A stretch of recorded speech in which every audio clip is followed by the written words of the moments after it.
साहेब पण अचानक तुम्ही इकडे कसे?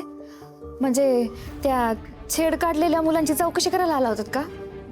तुम्ही मला सांगायचं असतं साहेब, मीच आले असते. त्यांच्यावर आरोपपत्र दाखल झालं. कोर्टात केस उभी राहील. तुला कोर्टात यावं लागेल. या भागातून चाललो होतो, मला वाटलं इकडेच घर आहे म्हणून आलो. साहेब तुम्हाला माझ्या घराचा पत्ता लक्षात राहिला? हो.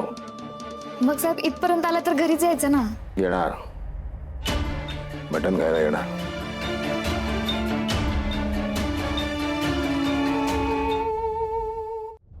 गंमत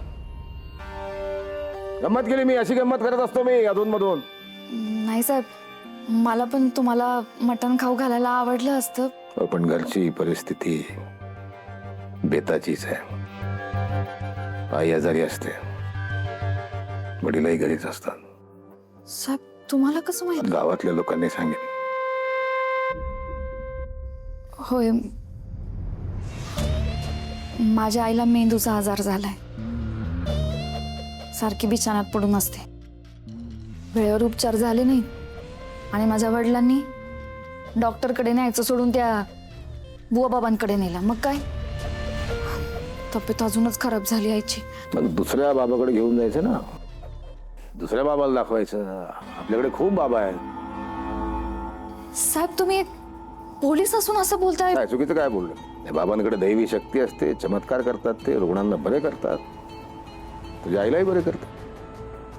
हे बघा साहेब, मी तुमच्या वर्दीचा मान राखते म्हणून वाद घालत नाहीये, पण माझा या असल्या बुवा बाबांवर अजिबात विश्वास नाही. हे सगळे बुवा बाबा आहेत ना, एक नंबरची ढोंगी असतात. ह्या असल्या बुवा बाबांना उघडं पाडायलाच मी पोलीस व्हायचं ठरवलंय.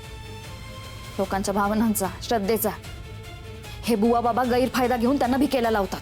आणि लोकांना पण डॉक्टरांचा खर्च परवडत नाही म्हणून ते पण आपले बुवा बाबाच्या नादाला लागतात. कुणीतरी ना या बुवा बाबांचा बुरखा फाडला पाहिजे.